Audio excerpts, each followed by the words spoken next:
In 1990, a guy from Harlem, New York named Sean Combs would become an intern for Uptown Records.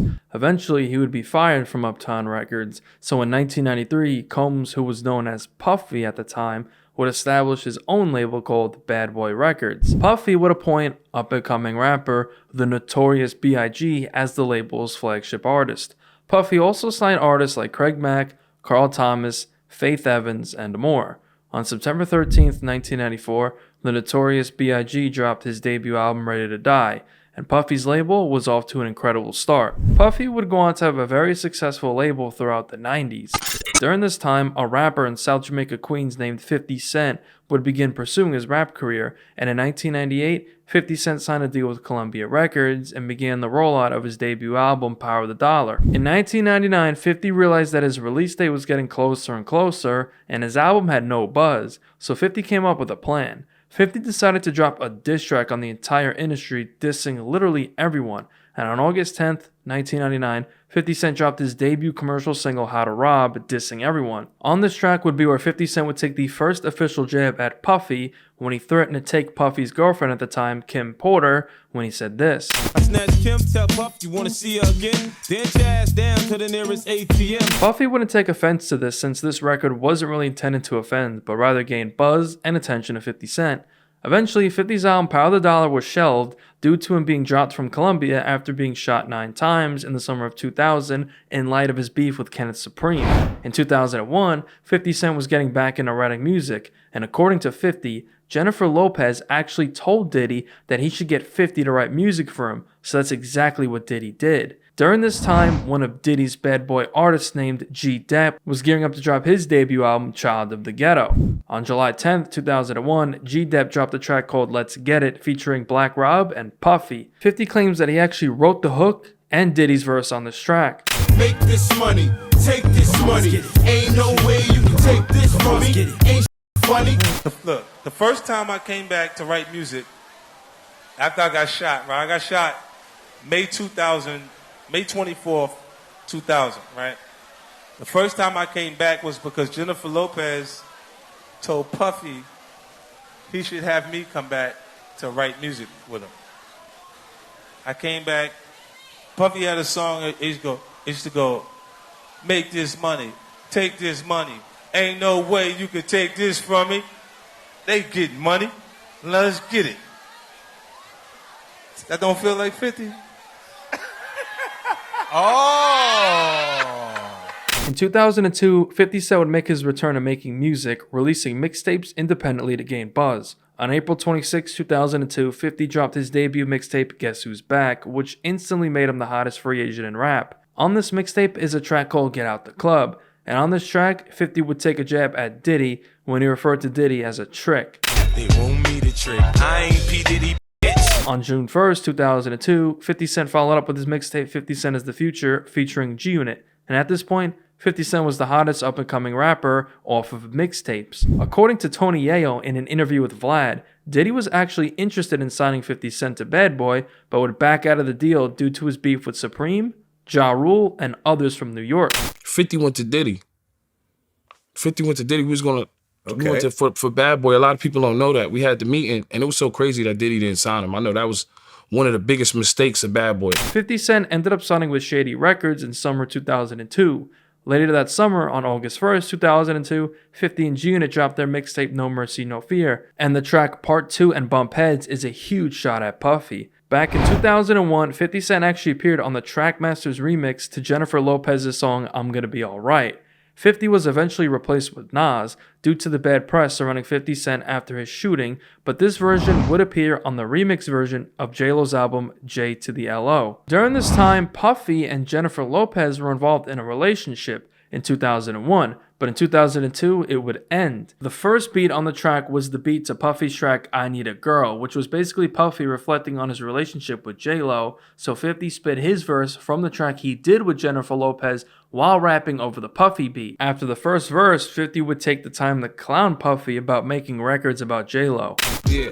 Hey Puffy, man, stop making these I Miss J-Lo records. On November 4, 2003, G-Unit dropped their track Poppin' Them Thangs.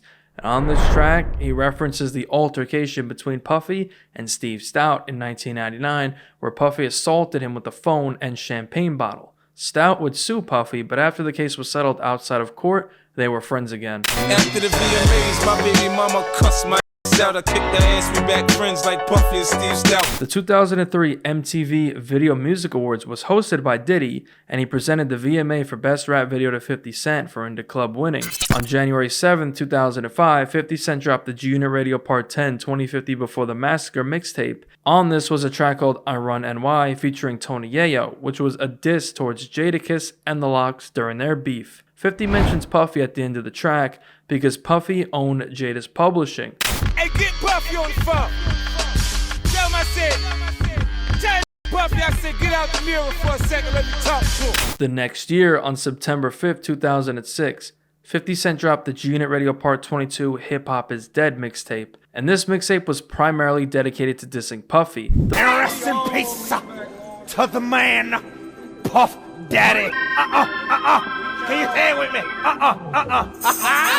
Coast. Who shot Biggie Smalls? We don't get them, they gon' kill us all. Man, Puffy know who hit that nigga, man, that nigga soft. He scared them boys from the west side to break them off. Jump on his ass so we run the Harlem, shake him off. Turn that shit off, man. I'm not in the mood for that right now. Play some of Puffy new shit. I make miracles like I walk Turn on that water. shit off. What I'm you not in want, the mood mama? for that right now. Cause it's the same shit. You know what I'm saying? You think the nigga Puffy like me a little bit? You think somewhere deep down inside he like to be like me a little bit?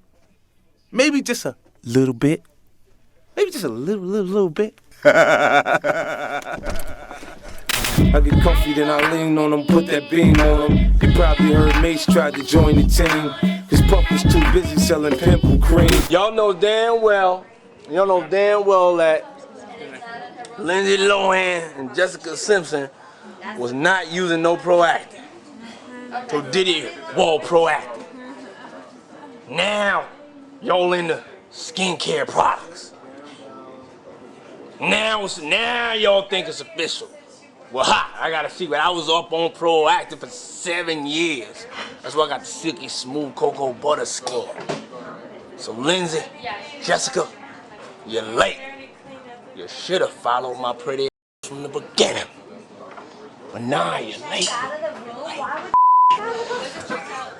The next year, on September 8th, 2007, 50 hosted a party at the Hard Rock in Las Vegas and was photographed with Diddy. On September 11th, 2007, 50 Cent dropped his album Curtis, and on the track called Fully Loaded Clip, 50 would diss Puffy and Kim Porter on the hook. When Puffy was telling Kim, I love you, boo, I was shining my nine. You know how I do. On this album was, of course, the hit track I Get Money. On the album appeared a Forbes 123 remix of I Get Money featuring Jay-Z and Diddy, due to all three claiming the first 3 spots in the first ever Forbes Hip Hop Cash Kings list. That year, 50 Cent and Diddy performed on stage together alongside Kanye West and Jay-Z at the 2007 Screamfest at MSG. After this, it seemed as if 50 and Diddy were finally on good terms again. In 2009, 50 Cent was engaged in a beef with Rick Ross. And on November 6, 2009, 50 Cent took Rick Ross's son and his baby mama to Floyd Mayweather's mansion in Vegas, to which Diddy would come along with 50. But after this is where 50 Cent and Diddy's friendship would crumble. Fast forward the next year, on January 26, 2010, Diddy and Dirty Money dropped their track Angels Remix featuring Rick Ross.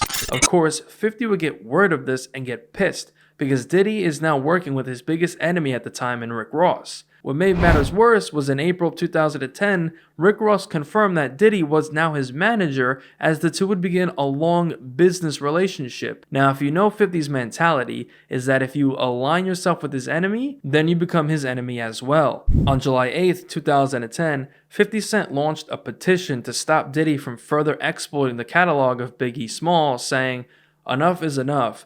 Biggie's name should never have become Diddy's black card." Just check out his latest video, The Ghost of Christopher Wallace. Let Diddy know to let B.I.G. rest in peace. When was the last time Diddy really was bigging up his brother, not bigging up his bank? Fast forward to March 3rd, 2014. 50 Cent took to IG to post a photo of Diddy and Rick Ross looking like they're kissing and a photo of Diddy and Steve Stout with the caption, "I ain't saying nothing, but something ain't right, LMAO." In 2014, 50 Cent became a minority stakeholder in liquor brand Effin' Vodka. At this time, Diddy was still promoting Ciroc liquor, which he had 50% of the share profits in. 50 Cent was actually slowly trying to take away Ciroc promoters like DJ Envy to be on Team Effin' Vodka instead of Ciroc. In August 2015, heavy Ciroc promoter French Montana was caught on camera saying he likes Effin' Vodka when DJ Spin King, one of 50's Effin' Vodka promoters, posted this video. And my man's here. He came by. Shout out to Effin' Vodka. That shit kind of watered down, but I love it. 50 responded with the video on Instagram. In the caption, he wrote, "French Montana is down with us. It's the unit. Puffy tried to set him up. Where's his check at? The real money, Puff. We street, not stupid." Yo, check this shit out. So, yesterday, French Montana had an in-store up in the Bronx. 10 people showed up. He said, "F this, let me have a drink." Puffy trying to make me go against 50. He set me up. French Montana responded by dumping a whole box of Effin' Vodka in the garbage. That's how I feel about your. What the is this? 50 would take to IG to respond with another video captioned, "LMAO, Puffy, send them cheesecake. The whole crew soft. Damn." Yo, I just seen a clip of French Montana throwing bottles of effing in the garbage. You know, Puffy called him like, "You said you fucking like this. You fucking you want your record out, don't you? You fucking dummy. You fucking playing. They fucking putting us out of business, you fucking asshole. You better do something." In early 2016, 50 Cent posted a skit to his IG alleging that Puffy got Tupac killed. Now keep this in mind because it's gonna come back later.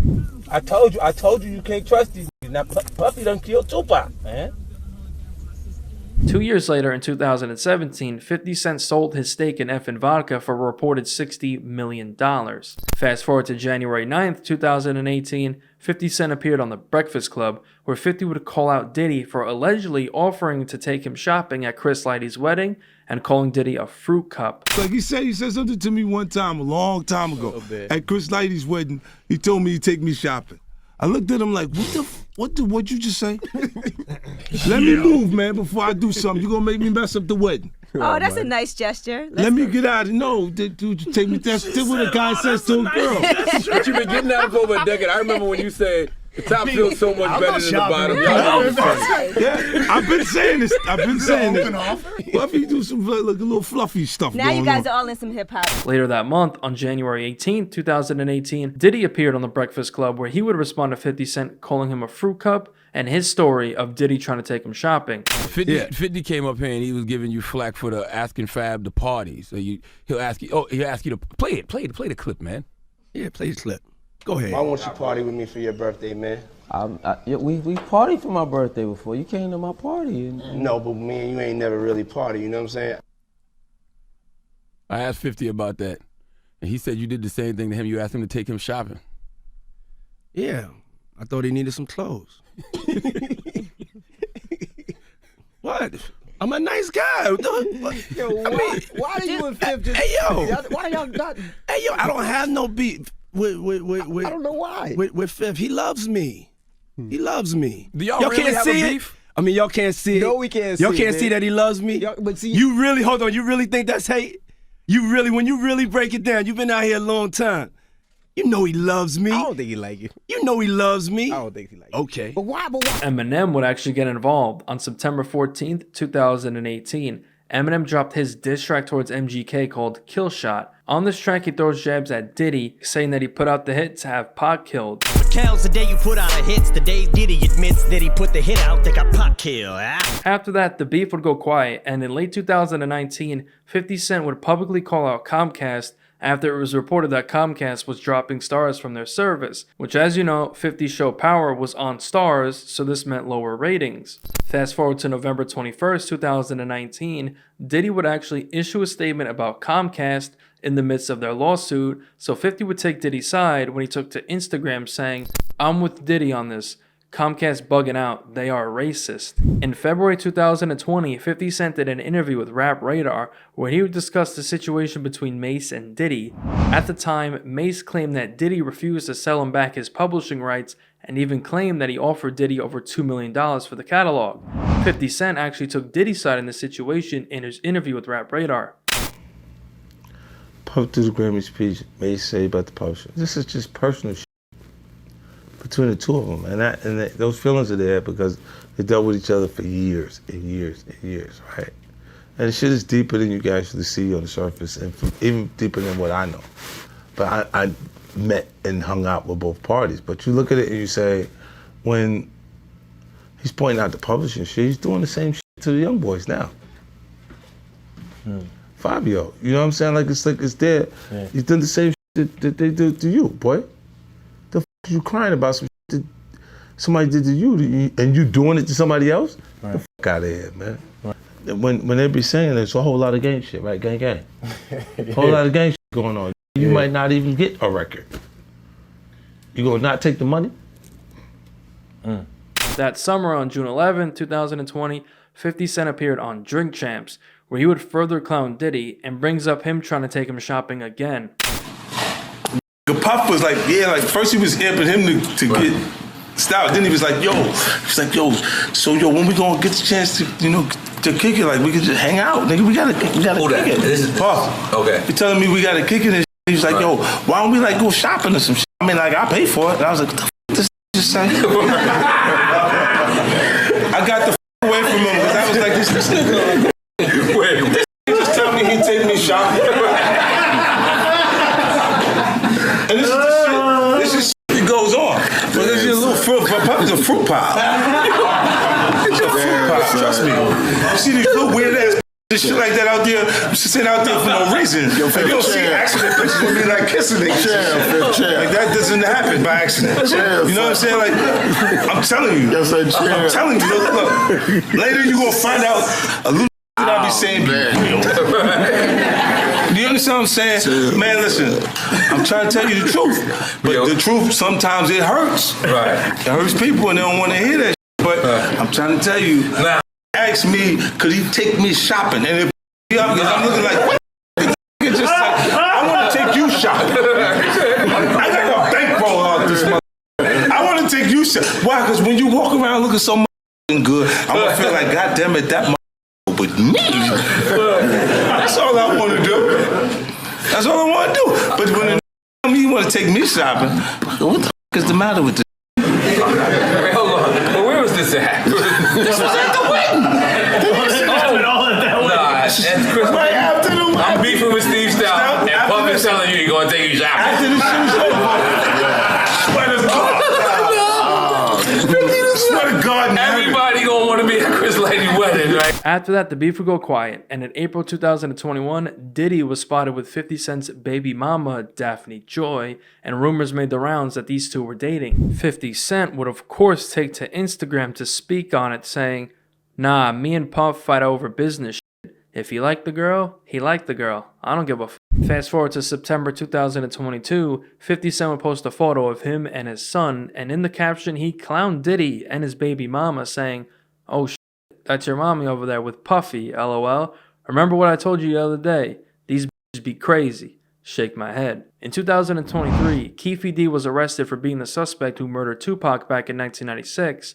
Keefe D later confessed that Diddy actually paid him $1 million to either kill Tupac or Suge Knight. On October 9th, 2023, 50 Cent took to Instagram to call out Diddy for allegedly getting Tupac killed, saying, damn, Pac got lined by Brother Love, lol, time to lawyer up, shit might get sticky. 2 days later, while on his final lap tour, 50 would call out Diddy live on stage, saying that he doesn't go to Diddy parties and he hates Diddy for killing Tupac. In November 2023 is where things started getting ugly for Diddy. On November 16th, 2023, Diddy's ex-girlfriend Cassie filed a lawsuit against him, accusing him of R-word and a decade-long pattern of abuse that began when she was 19 years old. Just 1 day after it was filed, the lawsuit would be settled with Cassie, with the rumored amount of the settlement being $30 million. 50 Cent would clown Diddy on Instagram non-stop, with several posts a day just completely trolling Diddy. 50 even offered to buy Revolt TV amidst all this, saying, "I'll buy that from you, Playboy, for the low, because you know, Cadillac and AT&T gonna pull out. I'll give you a few dollars for it now. Sell it to me, then we could be friends. I'm serious. Call my phone." Charlamagne the God would explain why 50 Cent is a diabolical genius for posting Diddy non-stop and what he thinks 50's motives are behind it. 50, he posts Diddy reportedly takes temporary leave as chairman of Revolt amidst lawsuits. 50 says, "I'll buy that from you, Playboy, for the low, because you know Cadillac and AT&T gonna pull out." Those are the sponsors, I presume? Yes. "I'll give you a few dollars for it now. Sell it to me, then we can be friends. I'm serious. Call my phone." Why do y'all think that was a genius thing to post?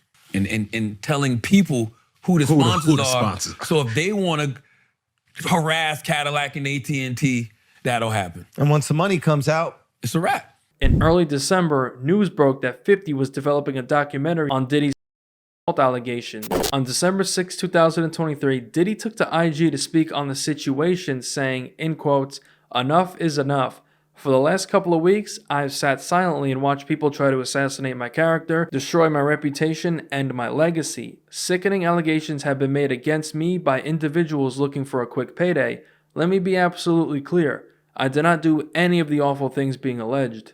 I will fight for my name, my family, and for the truth. Sean Diddy Combs." 50 Cent continued his onslaught on Diddy for the remainder of 2023 and into 2024. On March 25, 2024, it was revealed that Diddy's houses in Los Angeles and Miami were raided by federal agents. 50 Cent, of course, would take to Twitter and Instagram to react to the situation, saying, "Now it's not Diddy do it, it's Diddy done. They don't come like that unless they got a case." Diddy has yet to officially respond to all of 50 Cent's clowning that he has done. Whether 50 has done all of this for business purposes, it's no secret that 50 Cent never really liked Diddy from the beginning.